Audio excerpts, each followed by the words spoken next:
What is going on, Wolfpack Nation? Hope everybody's doing well this fine evening. So appreciate y'all tuning in with us. First of all, again, we're so excited here to have another weekly live stream here, rock and rolling here with the whole Tuffy Talk crew. And again, thank you all so much for joining in. Make sure again, if you haven't already, make sure again just to send us a comment. At least just say hey, say thought, a question, something like that. Just let us know who's here. I always love to kind of see who's here with us. I see Benjamin Orman's already jumped the gun, said fire Keats. Sorry, I had to say that. And we're not even 3 minutes into this or 2 minutes into this, and there's already a call to have it said. Jeez Louise. I had that in the pool. Yeah, right. That was the first comment. Yeah. No, well, so but again, too, before we get rolling though, too, I want to take a quick second because obviously this news just broke right before this live stream, and that is that we have officially hit 1,000 subscribers on our Tuffy Talk channel. So thank you all so much. Yes, no, that huge accomplishment. Thank you all so much. Really do appreciate all of y'all's support, and hope y'all have enjoyed it. What you've gotten so far from subscribing, and if you haven't already subscribed, make sure to do so. It's free to do, and join the rest of the club, join the rest of the team, and again, got a whole lot of exciting stuff coming up here. We got the wrestling preview coming up here this week. The first episode will go out tomorrow, and then we got women's basketball, etc. So anyway, gotta first jump to it. Again, won't spend too much time on this topic, but I think that this is the one thing that is the most hot on the press right now. But again, we'll be doing a women's basketball preview here next week. So again, won't spend too much time, but again, gonna talk a little bit about it. So Greg, I saw you shaking your head a little bit, so I'll hand it to you first. But I mean, again, I want to go ahead and address, obviously, nobody was, I guess, disappointed by the 1 seed from a state that it was like, oh, now we're at a disadvantage, or, now we're, not as, dangerous or anything like that. Like, no, I mean, this team is experienced. This team is deep. This team is talented. I mean, we're not scared of anybody, but it definitely is a bummer from the fan side that, again, for those who don't know, over 75% of the tickets for the Bridgeport Regional were sold even before the selection committee even made their announcement. So by UConn fans. So which means that for those state fans that want to go to Bridgeport, assuming that we make it there, obviously, knock on wood, to support the team, that tickets are going to be hard to come by, and they're probably going to be, a pretty penny to get in there, on top of to get up there in the first place. So I mean, are you kind of in agreement with me on that, or I mean, do you have kind of a different take a little bit on it, or? It's definitely a mixed feeling for me, because what's the alternative would have been? Spokane? Like, I mean, how many of us would have traveled to Spokane? So I would rather take 25% of ticket sales and have 25% of the arena. Plus, remember, whatever allotment state's going to get. Like, we're going to get, I don't know what the allotment is for the women's, but I'm assuming it'd be 500 to 1,000 tickets there. And Bridgeport Arena probably is not holding more than, I don't know, I haven't looked, but no more than probably 10,000 anyway. So yeah, it's going to be a tough road, because if you think about it, we're actually playing Connecticut twice, because the fans will obviously be rooting for whoever we're playing against in the Sweet 16. And then, we would, obviously play Connecticut in the Elite 8. So potentially you would have to fight that crowd twice. That's a good point. But, Wes has built this team for a reason. He's scheduled really well.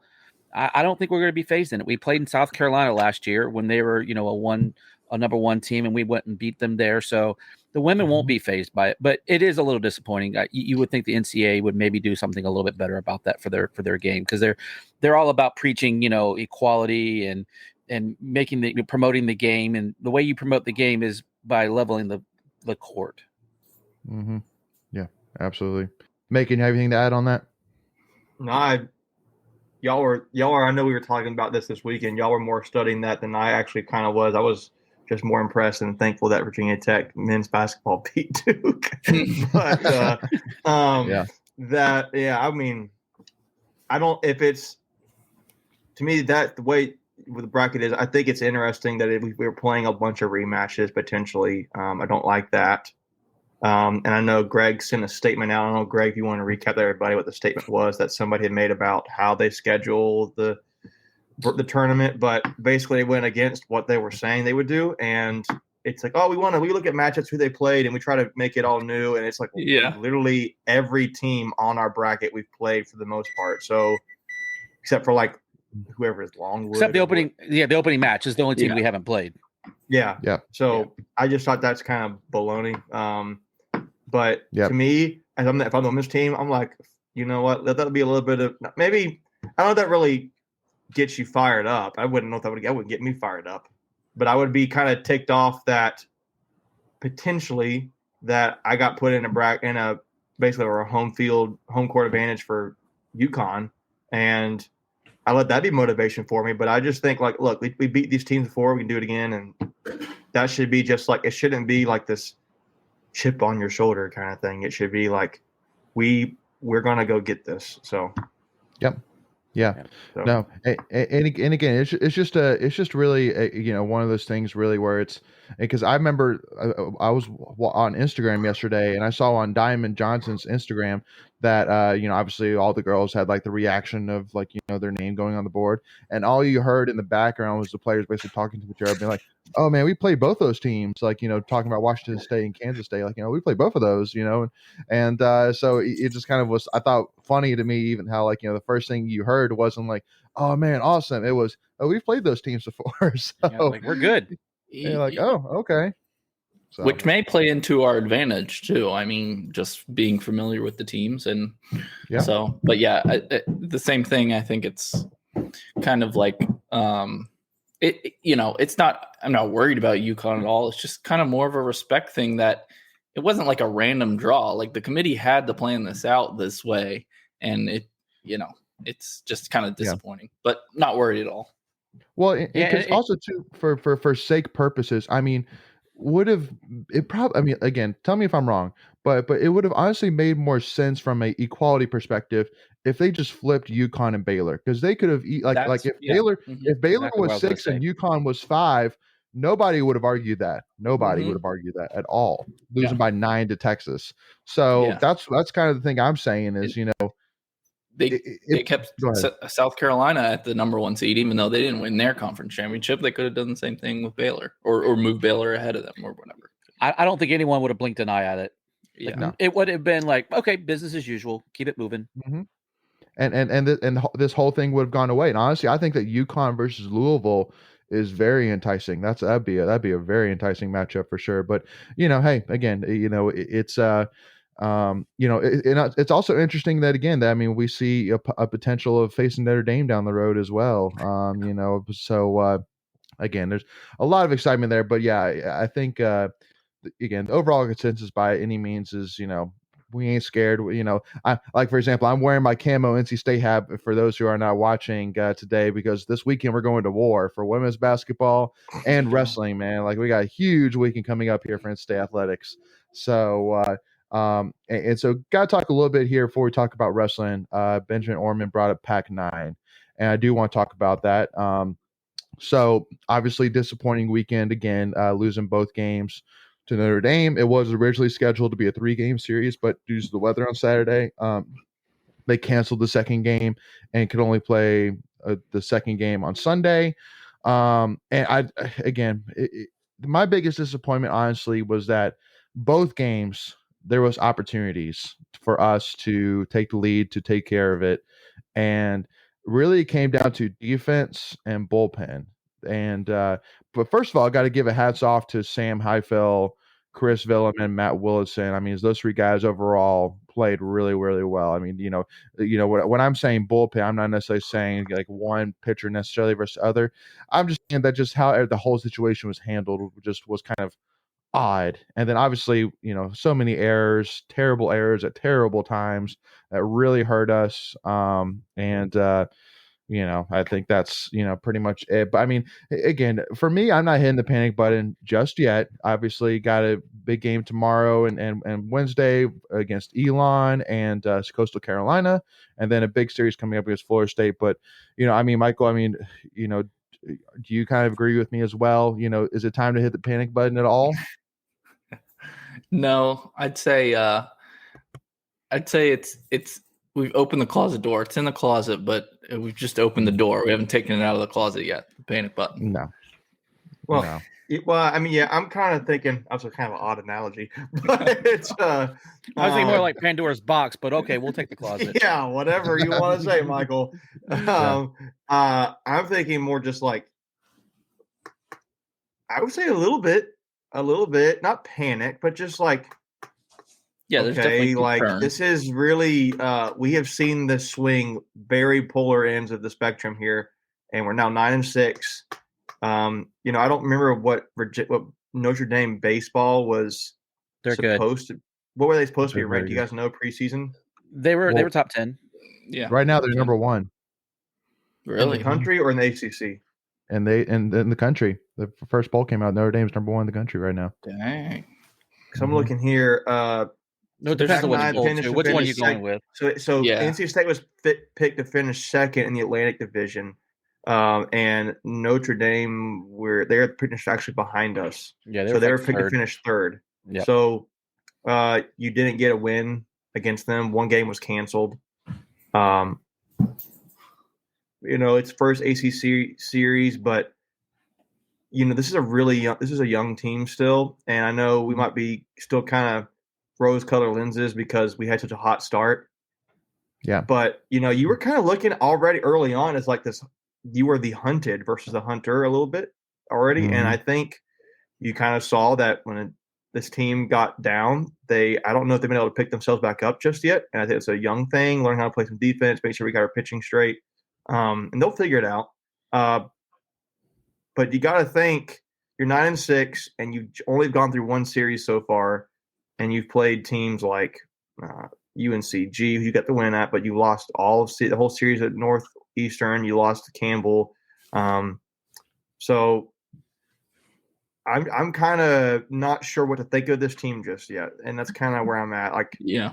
I don't know if I should have expectations other than we're gonna, I can look historically and know Avent will get it done, but I've seen the best of the team so far, so I know what this team can be, and so I'm just eager to see them get back to it. I'm like I think for this team being young, getting the first ACC series win, getting the first ACC win will be big. I know we play Elon next, and they'll give us a.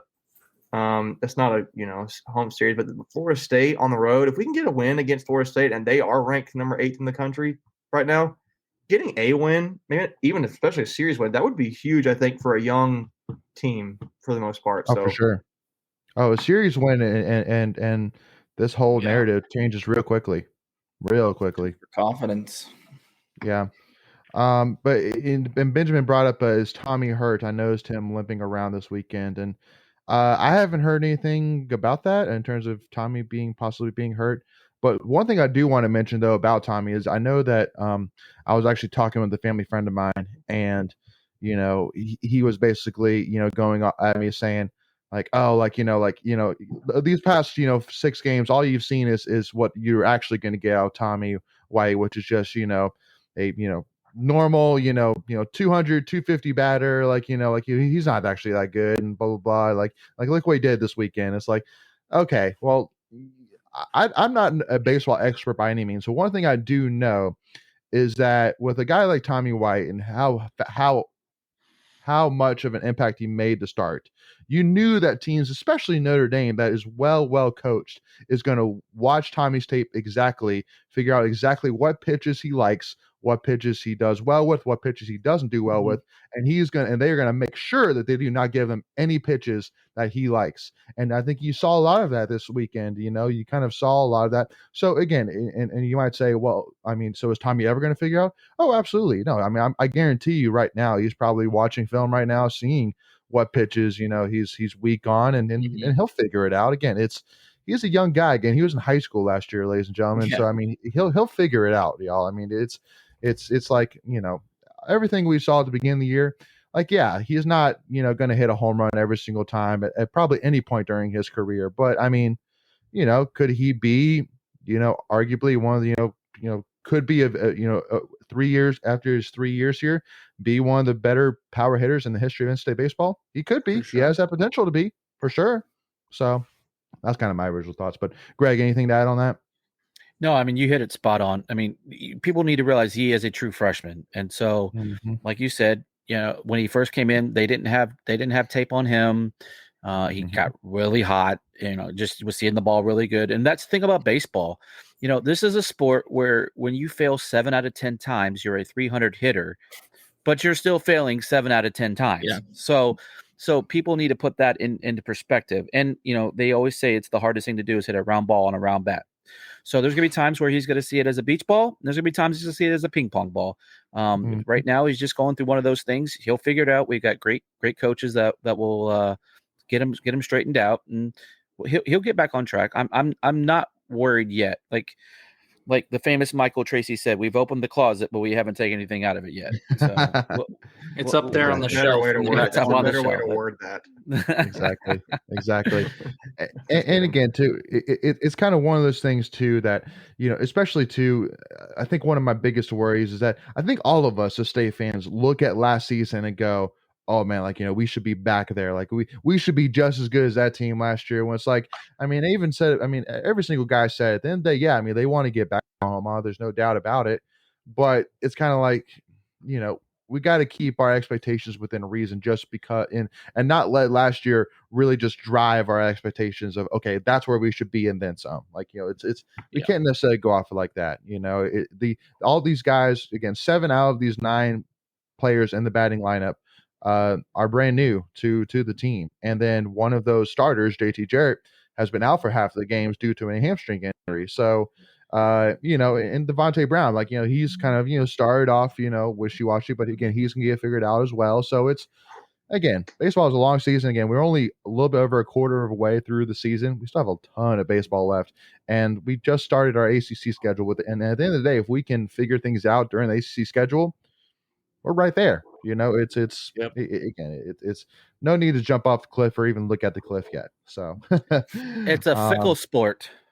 It is. There's no doubt about it. It's it can drive you crazy, or it can make you happy as can be. That is for sure. So so Macon, I've seen you looking. Are you got any stats for us or anything like that? I've seen you scrolling around. No, I'm just kind of looking at this baseball schedule, and it doesn't get easier. No, it's not. It's not going to be easy. Yeah, ACC's, you got to get the win at Elon and A&T. Shore up your out of conference kind of strength of schedule, or getting the wins there. I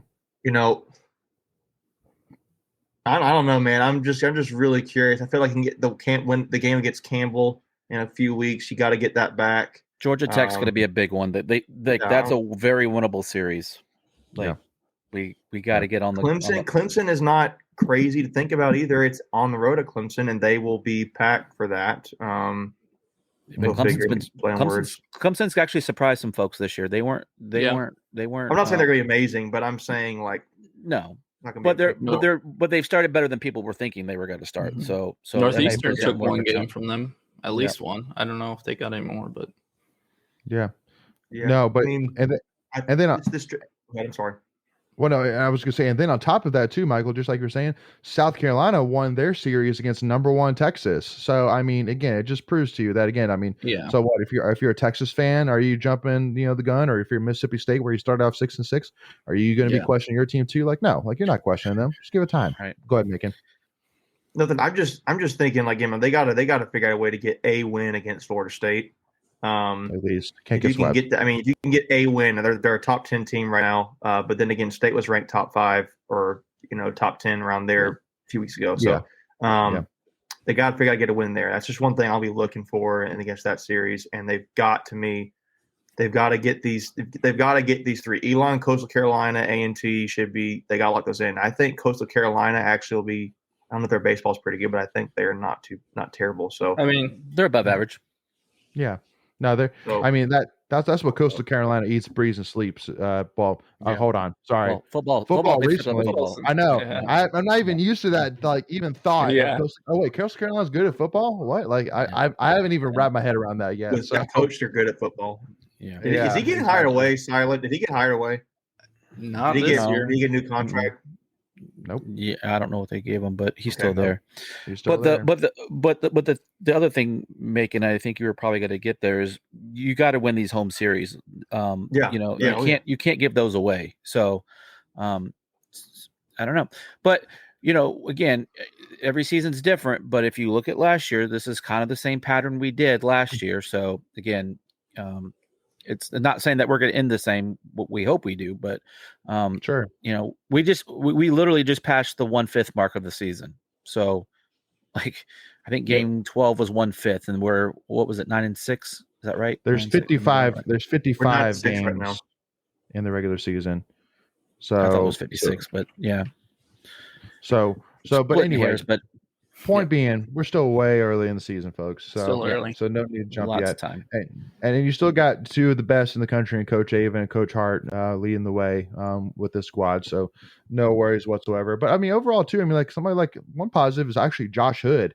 Josh Hood's actually looked really impressive this past weekend against Notre Dame. So and really recently over these past couple games, coming from the University of Penn and having a year off due to COVID. I mean, coming in, he's been very impressive. So definitely excited what the future's going to be like with him. I spotlighted him in our baseball one. That was the one that stood out for me too, and he's just kept it moving. So yeah. And the other thing, like Macon said, is the errors. We have to clean those up. We have to figure out the defense, because we're giving away runs. I mean, we're just giving them away. So they've cost us in 3 games for sure. So yeah, and that's comes with the youth part of it. I think again, you got a freshman catcher, first baseman, left field, and shortstop. Yeah, something like that. Is that right? Not left field. Is it left field? Right. No, left field. Yeah. Left field's Gruber. So okay, young guys, or at least at the point. So it's just they need up the middle, and so those are key defensive positions. Yeah. So you're not wrong in that. Yep. So one other sport I want to go ahead and point out as well is our track team, who, for those who don't know, they concluded their indoor season yesterday. I'm sorry, not yesterday, Saturday, competing in the NCAA Indoor Championships. The women collected 25 points on the weekend, which is good for the team, which is good for the highest finish in program history with a 9th place finish. So again, just showing once again that this cross country / track team again is slowly but surely, but quietly making its way up in terms of competing year after year with the best in the country. So again, just got to give a huge hats off to that team and those girls, and just again, overall amazing performance this weekend. So jumping over a little bit here, because the other sport that we're really looking forward to this weekend, starting Thursday morning, is wrestling. I mean, gotta talk about them, because I mean, again, we're going to release our 2-part series starting tomorrow. But we're going to be having on Michael Machiavello and Tommy and Greg and I were with them. So, but wanted to talk a little bit here while we got Michael Macon on here as well, because one of the biggest things that really stood out to me when the brackets came out was Trent Hiley, who's undefeated, and over 67% of his matches he won by bonus points, meaning he won by 8 points or more in those matches. And he became a 3 seed to a Penn State, Amin from Penn State, and then the guy from Michigan, who both basically compete against each other in the Big Ten championship. And if I'm not mistaken, the Michigan wrestler won over Amin from Penn State. So, because I was actually watching, for those who don't check this channel out, definitely make sure to do so if you're a big wrestling fan, Fanco Wrestling. And basically his immediate thought from looking at that 184-pound weight classes, how is Trent Hiley not the number one seed in the weight class? I mean, in every other weight class, if you had a wrestler that was undefeated, and specifically undefeated and as dominant as Trent Hiley has been this season, they've always been the number 1 seed, period. Like, whether you think Amin or the Michigan wrestler is better or not, at the end of the day, Trent Hiley deserved it because he was undefeated. And I mean, he monster smashed every single wrestler he went against this season. So how is he not the number 1 seed? And yeah, Anthony Santora right there said a Big Ten bias. Yeah, no, it's, and I think that was right on cue. I mean, yeah, right on cue. So thank you, Anthony, for that. Yeah, no, I mean, that's all that was. There's just no way. There's no other reason that Trent shouldn't have been the number 1 overall seed. But I mean, and because one other thing I want to say as well about it though is that there's no doubt that wrestlers are some of the most competitive athletes there are, period in college sports. And you know that Trent Hidlay, and so that's why part of me is saying, well, I'm not necessarily too upset about it because you know this is going to add some fuel Right. to that fire for Trent. Like, you know, he is going to be coming out. Oh, okay, 3 seed, you say, huh? Okay, we'll see about that. So, you know, that's kind of my initial thought. I mean, Michael, have anything to add on that or whatsoever? I mean, I what was mean, your? I think he definitely deserved it. He's definitely one of the more, besides being so dominant, like you said, he's definitely one of the more entertaining guys to watch on the team. He's just has so Yes. much energy. Mhm. And yeah, like you said, hopefully he just uses that as more motivation. That's right. Yeah. I'm just looking here. He's 17-0.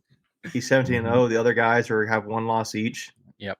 Mhm. Really? The 1 loss is better than, I mean, was Trent's scheduled that much softer than those guys, kind of thing? Was his competition that much softer? I don't know. I don't follow wrestling enough, but I would think the guys undefeated with the same amount of matchups should get the leg up. That's just Absolutely how it normally would work. Well, and especially because if you look at the 125-pound weight class, their number 1 overall seed is another guy from Michigan, but he only competed in 11 matches this year. Now, he was 11-0, but he basically won every single one of his matches by bonus points. He was a I think he won the national championship 2 years ago. So again, that should have set the precedent that, I mean, then if you're saying you're going to give this Michigan guy who only competed in 11 matches this year, but went undefeated, and he won the national championship 2 years ago, then that also should apply for the guy who last year made it all the way to the NCAA finals.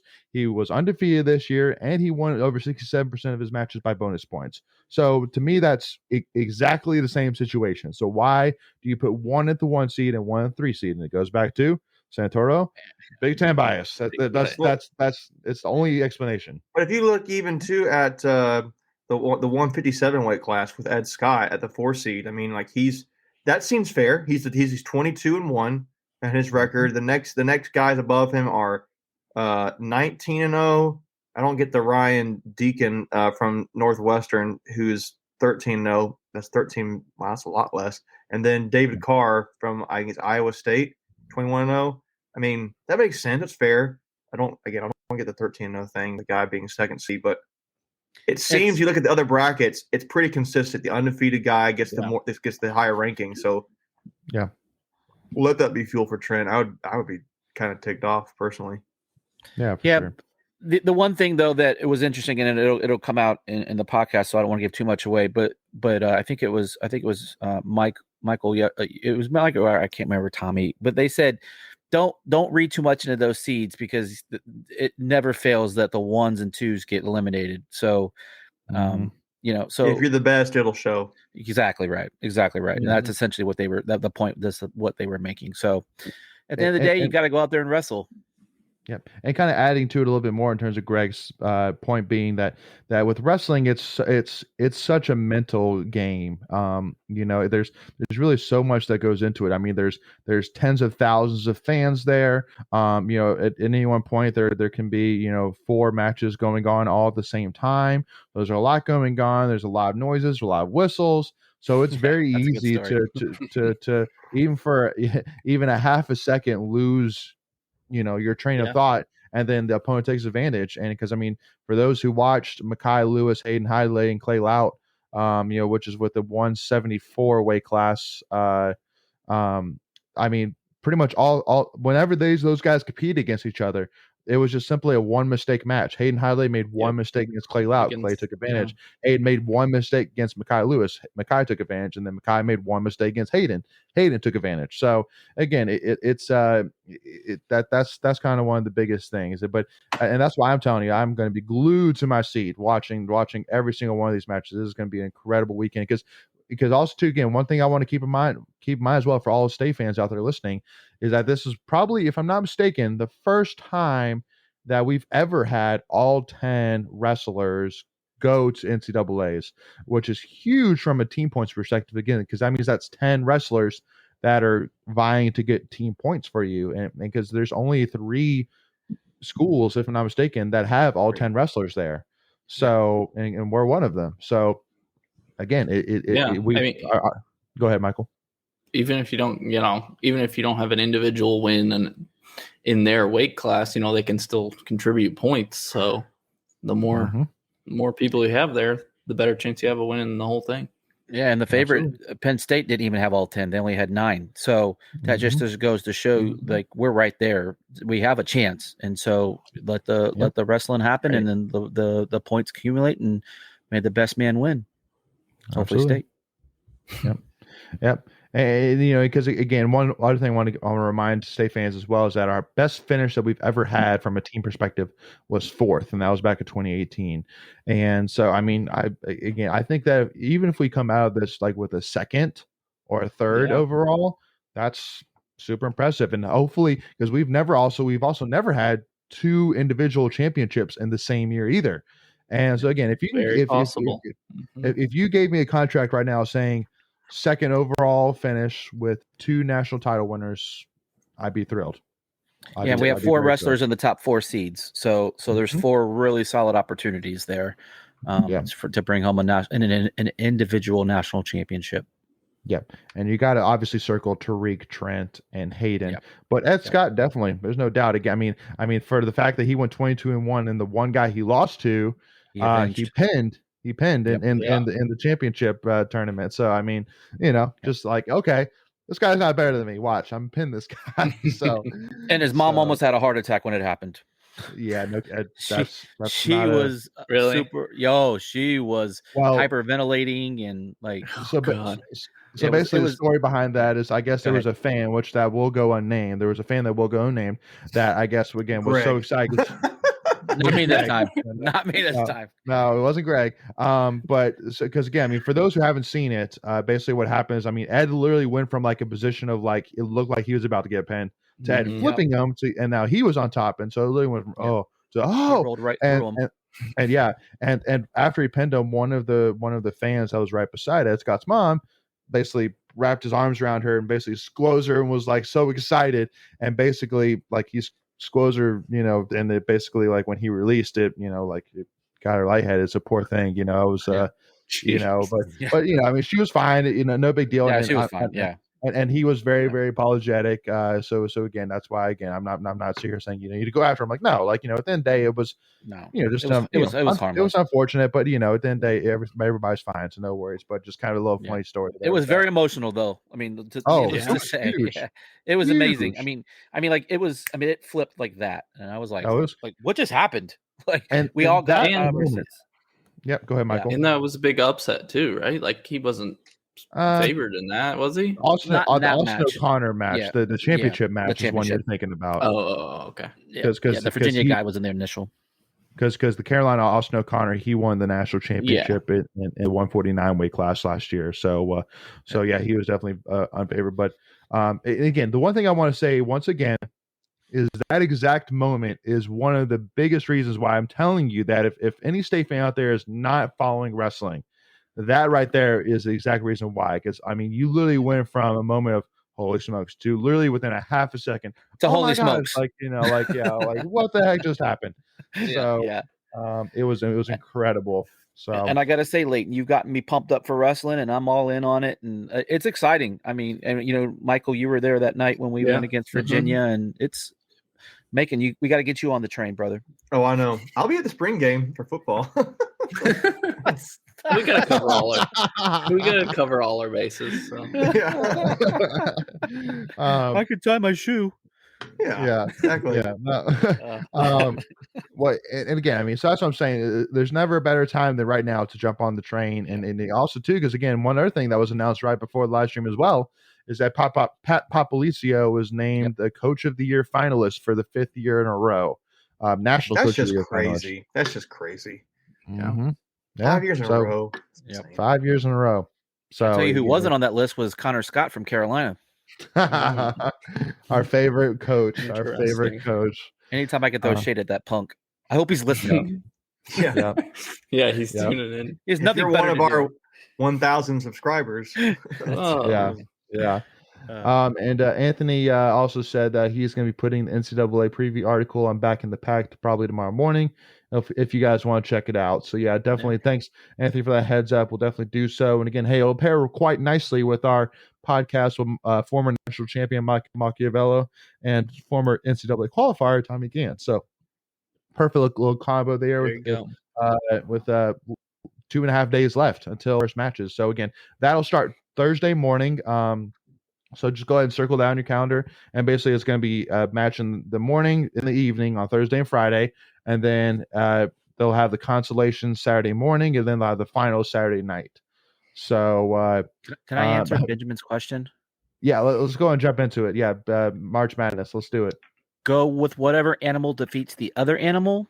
So if it's a cougar and a lion, you always go with the lion because they're the king of the jungle. Pirates and tigers, probably a tiger. That's all I got. Those are my tips. Yep. Now, actually, there's a girl I knew in college who did a bracket like that, and she actually did really well. Yeah, I know. I've heard the stories about that too. That's why. It. Honestly, though, in all seriousness, for the NCAA tournament, it's going to be a wild tournament this year. I mean, you probably will have the two people that should be there at the end, but getting to that point, it's going to be madness. I really, there's going to be some serious. I mean, there always is upsets, but there's going to be some serious ones this year because, even no one dominant team. And that's exactly what I was going to say. Not even really two. Yeah, they've cycled through the number one overall in the country in the different polls many times this year. Obviously, Gonzaga's held that for probably the longest, I would say, this year. But I mean, they've fallen out a couple of times, so it's going to be an interesting one. Yeah, Tennessee, who won the SEC championship, is a 3 seed. So yeah, which is unbelievable. That caused some Duke bias. That's what that was. Yeah. Well, they've had they had their fingerprints on the women's, obviously, with what Macon was referring to earlier, and then this nonsense. They got the Coach K treatment for his final. Don't even get me started on Coach K. I know. I didn't want to say it. I'm so sick and tired of this parading him around kind of thing. He's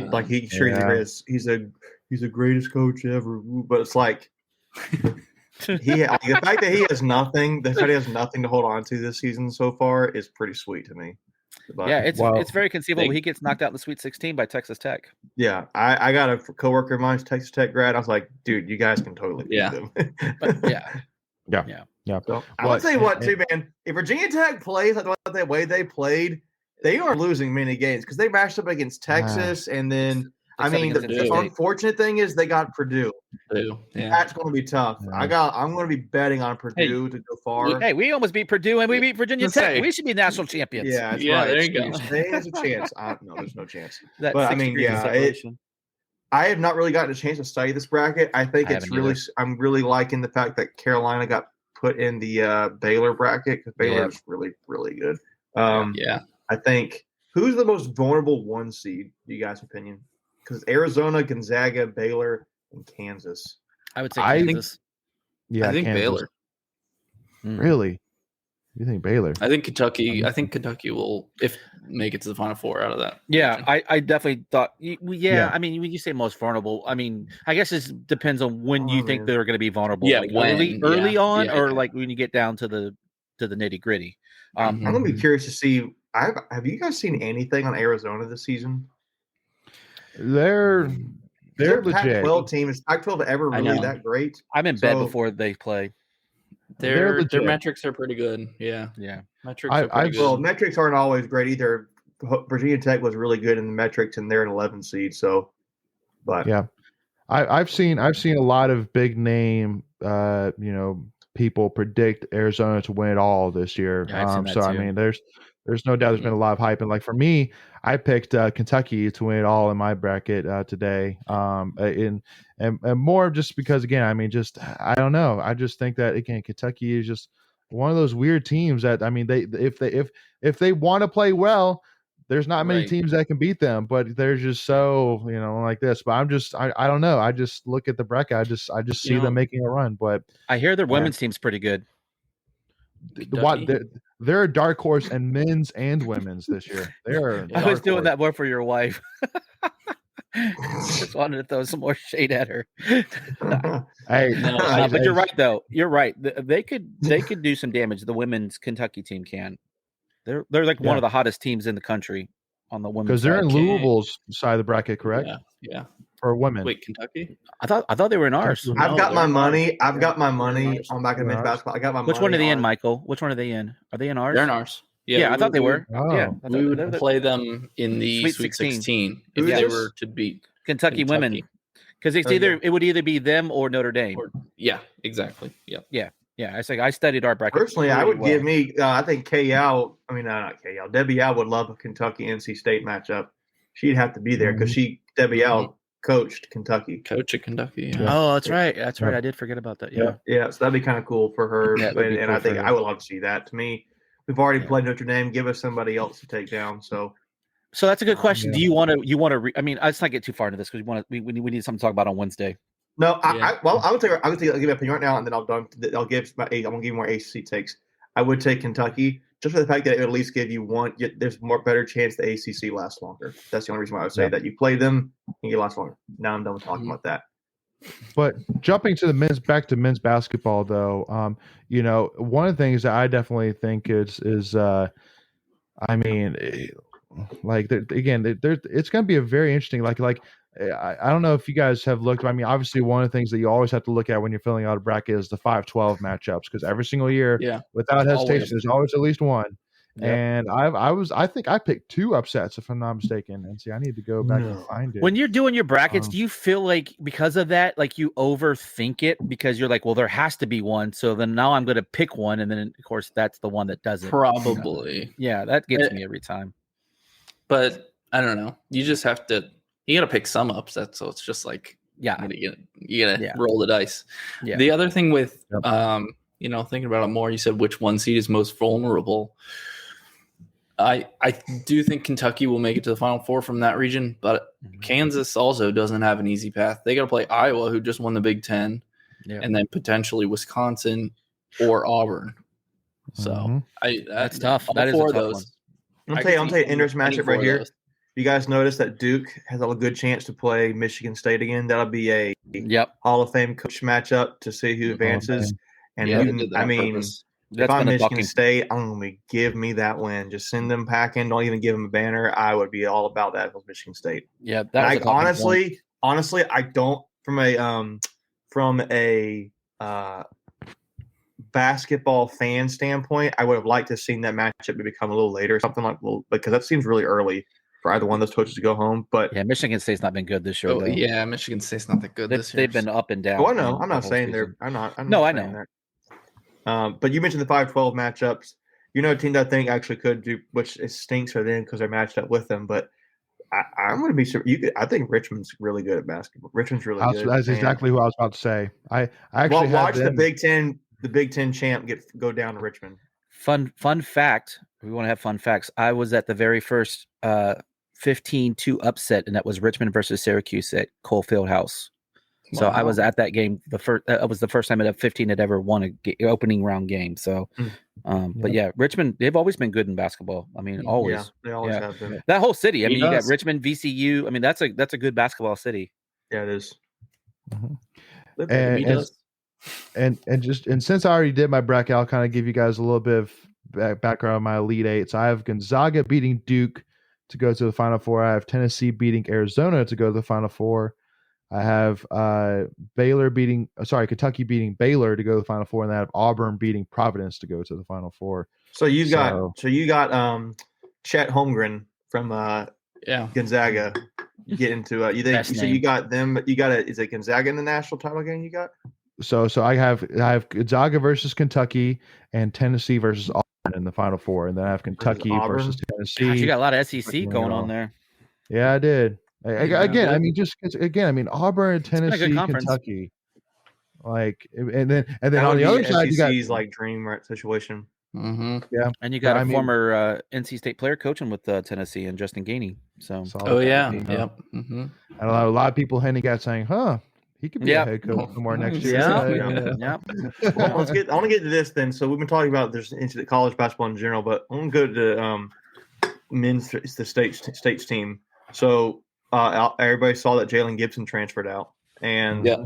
I'm curious what your guys' thoughts are about that. I know I have mine, but I want to hear what y'all's thoughts are. So if anyone wants to go, I mean, like Michael, you got opinion? I mean, he was Surprise, definitely one I shock, what do you think? expected. No, he was definitely one I expected to go. I'm probably leaning towards Manny Bates coming back. Gibson leaving probably leans that way too, because he would be even further down on the depth chart. So him leaving wasn't a surprise to me. I mean, good luck to him. I mean, hopefully he'll get a spot at maybe a smaller school and really be able to grow and show off, because he got better by the end of the season. And then he did. I probably expected maybe one or two more guys to leave. Unfortunately, what do you think, Leighton? Yeah, no, I mean, for me, it was a definite, because I think you knew going into this offseason there were going to be people that were going to leave. Like, I think it's an expectation that probably either Breon Pass or Cam Hayes will likely transfer out. But at the end of the day, Jalen Gibson, even when you saw him as best, it wasn't necessarily an eye popper per se that you kind of, but like with Ernest Ross, he was impressive, his last game or two before he got injured. Like he at least, showed, some definite upside there. And, obviously with Greg Gant, I mean, we haven't been able to see him yet, obviously, and obviously Duanu and then Manny Bates. So you got four guys right there that you feel confident, okay, well, let's see what we could do with them heading into next season. And, so Gibson would just be kind of, unfortunately, just kind of scraping for minutes. And it's kind of one of those situations, once again, where it's like, I hope I don't have to see you. Like if I'm seeing you, that's not good. Like, that's kind of my mindset. That's kind of where I'm getting at with where my thoughts were about Jalen before I give him that. I'm curious, Greg, what are your thoughts about that? Yeah, I will go with, though, because of Gibson. I mean, I don't think he's a true 5, though, right? I mean, he's more of a 4. So, but because of the way Keats' system is, you're only playing usually with one big man and then 4 guards. He had to play the 5, yeah. So you're not really asking the 5 to dominate offensively either in Keats' system. Right. So exactly right. So to everyone's point, he would have gotten buried because we're not running 2 bigs at any given time usually. So he would get minimal playing time. And in today's age, with these kids wanting instant gratification, playing time, they don't necessarily want to fight for it. Good luck. I mean, it just wasn't a fit, for whatever reason. And, we probably don't need to get into it'd be speculation, and good luck. I mean, we want to see these kids succeed. Their first, I guess, love, if you will, was NC State. So we appreciate you. Good luck. Handshake. See ya. Yeah. So my thoughts about Gibson leaving is, if Manny Bates had not gotten injured, we would have not seen him play much. So it's like we're judging him like he sucks as a basketball player, but we were really never supposed to see him that early anyway. So it's kind of unfortunate, but he needs a fresh start somewhere. I feel like, because I just feel like this was going to be hard for him to mentally and emotionally move past, that people kind of blamed him for a time where he was probably ready for. I think the same thing for a guy.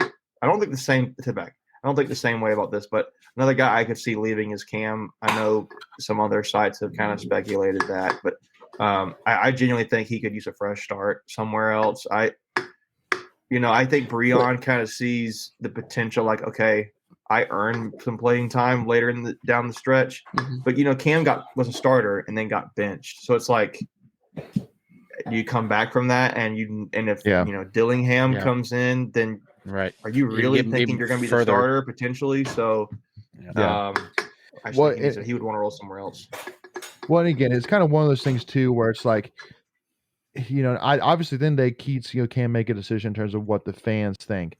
But one thing that's kind of sits here for me is that if you went in on Breon instead of Cam, I don't think anybody would have an issue with that. But I think State fans would have an issue with the fact that you basically went in on a guy and let Breon go when you literally were starting him, and then you benched him, like Macon was saying. That all of a sudden, this offseason, all of a sudden now he's going to be, a great leader and point guard that can compete in the ACC. It's like, I don't see that. What you want to see? Sorry. Yeah, go. I'm sorry. Well, again, you want to see progression, you want to see movement forward, and then because it's not like with Cam that like he dealt with like an injury or something like that was holding him back, or like anything like that. Then he just wasn't producing, and so that's why just to me it's like if there wasn't anything like big that was really holding him back, which from what I can see and from what I know there wasn't, then you just can't sit here and tell me that all of a sudden in next 2 years all of a sudden he's going to figure it out and compete in the ACC. I just don't see that. Right. So. Go ahead, Yeah, Megan. I mean, it's not unprecedented though. You look at the kid that came into Wake from Oklahoma. I mean, he flourished. So I mean, it's not Very much so. impossible, but likelihood. That's a little different because like Macon was saying, maybe he does need that fresh start. Correct. Yep. Yeah. What you want to see, usually what you want to see is a guy who, if he gets benched, that's like a motivator for him to like step up, and it just didn't happen for Cam. Yes. So, yeah. Not saying he can't do that. I think Cam's got a really high ceiling. He's just, I just think there's some psychological thing now there that's like not a block, but just kind of like I need to change the scenery. Maybe I don't know. And so, I think there's been more transfers coming, but when you look at, you don't need like stud players to play well. If you look at what Virginia Tech just did, like none of those guys are like Wofford. superstars. Yeah. So Macon, you like numbers. So over under transfers 3. You taking the over the under, including Jalen. Right? Let's do halves. Including Jalen. Including Jalen. So there's 2 more guys who leave potentially. Over under though. I mean, if I'm going to take the number, I want to go over because we had such a terrible season. So, and I don't think that's a bad thing because obviously you had literally had the historically the worst. It didn't work. History, so yeah. What about you guys? Well, the one thing which I want to say, the one thing I actually want to ask is, I mean, does it still seem like that it's pretty much head on that Keats needs it, and it has hopefully his sights set on bringing in a transfer point guard, bringing in some help, or do you see them as really maybe more going all in on a guy like Breon Pass? Because I mean, that's kind or Dillingham. But yeah. I mean, I think if Dillingham reclassifies like there's been rumors, I think it would be him. Then you can. But if he doesn't, I would go get some guy who's like 22 years old, played in like a team like Furman, who's ready to go try and showcase. Go find you a Reina Perez. Exactly. So, no version of that. Exactly. Yeah. Well, but so what I was asking you, Macon. So basically, you're telling me that if Dillingham reclassifies, comes in, and assuming Breon stays, you still think he goes after that 22-year-old point guard? Yeah. I think you need a guy who's at that point, you're not getting a grad transfer. You're getting like a junior who's willing to play for 2 years. Look, you can play behind this guy and then it's yours next season kind of thing. And I don't, the thing is though, it's going to be hard to pitch playing time potentially, but to Dillingham, yeah. Well, no, not Dillingham because you already committed. Anybody. Yeah, you're bringing a guy in. Like I got to play behind a 5-star point guard potentially, and or McDonald's All-American, and then Breon Pass, the system. I think you got to pitch the guy to be. You can't look for a guy who's going to come in now. You got to look for a guy who's willing to play a bench role if he's asked to, and then say like, look, but like next year it's yours. Look at Diamond Johnson. It's probably a good way to put it. But she's like a stud at Rutgers coming in, but she was willing to sit the bench, and now whenever be that sixth Reina leaves, she can be the next. She's kind of groomed to be the next thing. So that's what I think State should go look for: a proven college player that you can then say, look, you can play. You're going to get playing time, but in the next year, you have like the chance to get all the playing time. So right. And then injuries happen too, so you just never know. And again, we talked about it. Keats' system allows for multiple point guards to be out on the floor at the same time. There's no saying, well, we can only have one true point guard out there. So, especially if it's, and we even brought up the name before, but a Cat Barber type who can shoot the 3, right? Because that's something that we're desperately lacking. So if you can bring in a point guard that has an outside shot, that's cherry on top. Go find me a Yeah. Lorenzo Brown somewhere because I love that Exactly guy. right. Yeah, him too. They were both great and excelled at that. He's that role. got to be one of the most underrated players we've ever had. I would agree. I love Lorenzo Brown. Yeah. Or even Mark. I love Markel too. He's also a guy that's very underrated. Go ahead, Craig. No, but I was just gonna. That would just led me to. We need to find outside shooting too. Like Very much so. let's not just stop it Mhm. because again, we can't assume that Big T comes back, right? So, there's And there's no Helms guarantees. is leaving, and he led Yeah. the team. Yeah, so I think. you got to find some shooters, especially He's if up you're going to there. run But a then again, 4-guard you set. don't need to go get the guy who like Kansas, Kentucky, Duke, and whoever is going to be a producer. You can go get a guy who is, playing pretty well at lower level and is looking for opportunity now to prove himself. Like you don't. Like, I just think what Virginia Tech did. I mean, That's smart. I'm not a big Mike Young fan. Still not crazy about Mike Young, although he just is historic for that team. But he just brought in some guys from Wofford.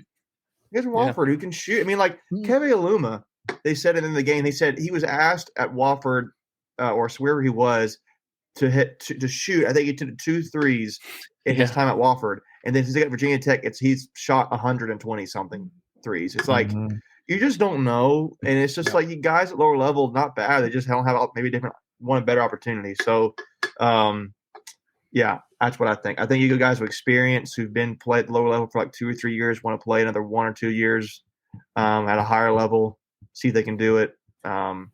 And State can offer playing time because we were terrible. So, man, hey, you can hit it. If you can hit a bucket, you can play.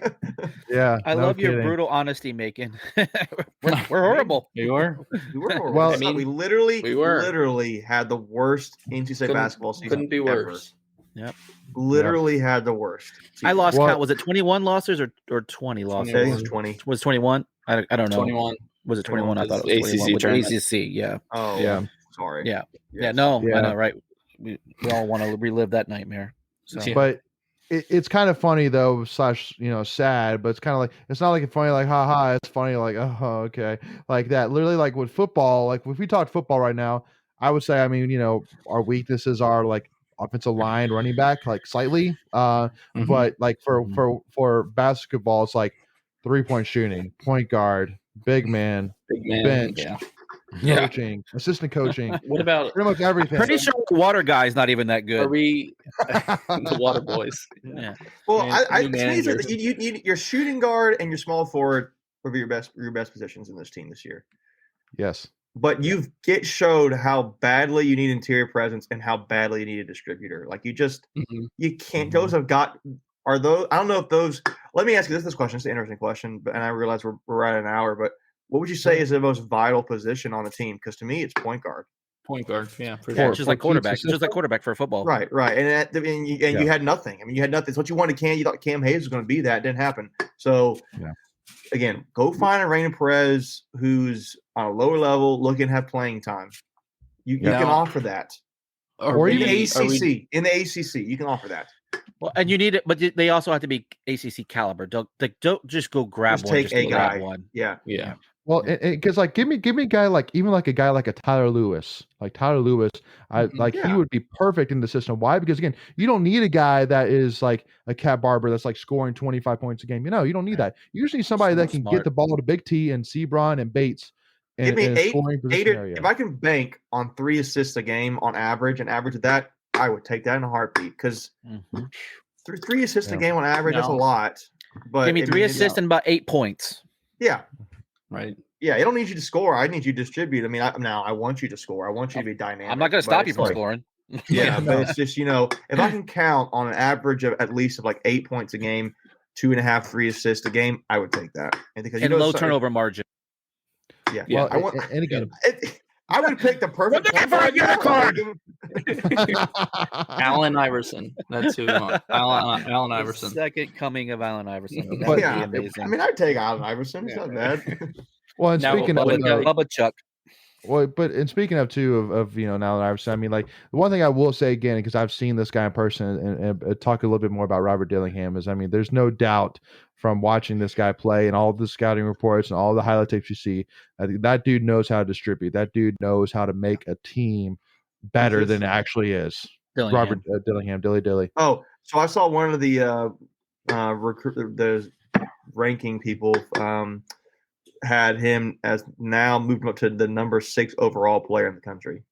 So even if he reclassifies, or is that for his current class? Not that it matters. I was just curious. I think it was. Interesting. I think it was the Wolfpacker they're now on 3. I don't even know that, but it was they had something about Dillingham being that. So I'm not going to look it up again. Now, while you're looking that up, one guy we hadn't talked about was, are we just assuming that Sebron is leaving? No, or you don't assuming. You assume he stays until he announces. Yeah, guys. He's an older player. He's an older player at this point. I mean, he just showcased what he can do. He had, there was a point where he was a late first round mock drafts and for the NBA, and I don't think he needs to leave. But if he this guys don't even realize it. Imagine put yourself in his shoes. If you could be playing, you love basketball. It's what you love doing for a living, and you could go make $100,000, $200,000 at least playing basketball for a living in Croatia. Sounds pretty sweet to me. Or not right now. Well, I didn't say in Moscow. How great would that be in Moscow? No, I'm kidding. But I guess what the real question is though is what is his real aspiration, right? Is it to be in the NBA? Is it to be pro like you're saying and make a couple $100,000 a year? Because right now, if he gets drafted, he's going to go sit on the bench deep, and those guys don't always develop, and then they're out of the league in 2 to 3 years. Or go play in the G League, and that's right about the money that you're talking about making. So and he doesn't have an outside shot yet either. That's the other problem. That's what they're going to want, like from his size. So, he's shown he can do that. He's shown it. He's shown you samples. He can, yes, not consistently. And that's the problem. Yeah. But 2 other points I want to make though too is one. I mean, obviously this year we've forced Sebron to do more than really what he's actually designed to do. We've actually asked him to do point guard when we can all scream into his microphone saying he is not a point guard. He is not a point guard. But the second thing I want to point out as well is that for those who don't know, he actually is dating Jada Boyd, who with the women's team, and she's a senior. So meaning that she's not going to be at state next year. No, she can come back. She can come back. I think she has another year. She has another year. Okay, cool. Well, so I mean, I wonder if that maybe they may make that decision together because Jada Boyd could easily go to the WNBA and be a late round draft pick easily, and go make a spot somewhere on a WNBA roster. So so that would be interesting to see what happens as well. So but anyway though, so I guess we got to end this thing eventually. So again, just to kind of recap everything. So again, first of all, I want to say thank you to all of the amazing support that we've had so far to reach this amazing milestone of 1,000 subscribers on YouTube channel. Yeah, I really shout out to my mom it. as the 1,000th subscriber. Yeah, there you go. She says she wants some swag. Thanks, Mom. I love it. And then also too, just to recap as well. So we'll be releasing part 1 of the wrestling preview tomorrow, and if we can, which we're trying to, we're going to release part 2 on Wednesday. So that way, both parts will be released before the first match on Thursday morning. And then also too, again, so we're gonna this coming week gonna do the live stream on Sunday since the women play Monday night. Knock on wood, assuming hopefully more likely they take care of Longwood or whoever that is. So we're gonna do it Sunday night, 7:30 p.m. But also too, again, if you haven't already, make sure hit that subscribe button. Again, join the other 1,000 people out there that have joined the family, and again, so that way you make sure you don't miss out on any of our new NC State content. Give this video likes so that way the YouTube algorithm will put this video in front of more NC State fans, and then also to give us a follow, Tuffy Talk Now, Twitter, Instagram. And one other thing as well, I'll throw out there as well for all those listening in as well, is make sure if you haven't already signed up for our Talking with Tuffy newsletter. Brand new, came out this morning at 6 a.m. Our first edition. Hot off the press. Hot off the press. And again, it really just basically gives a summary of all things going on in state athletics. So all sports, talks basically everything coming up. Also talks a lot about what's coming up with Tuffy Talk as well. Again, it's free for the month of March. So again, if you want to sign up for it, again, just go to our Twitter page, and the link is there. Again, it's free for March, and then starting April 1st, it's only $5 for the entire month, or you can do $50 for an entire year. Yep. So again, very, very cheap to do, and again, it gives you a ton of information and great read for sure. But again, thank you all so much again for your support. Really do appreciate it. And hey, as always, go Pack, y'all, and hopefully come Sunday we're gonna be talking some national titles, baby. We'll talk to y'all soon. There you go.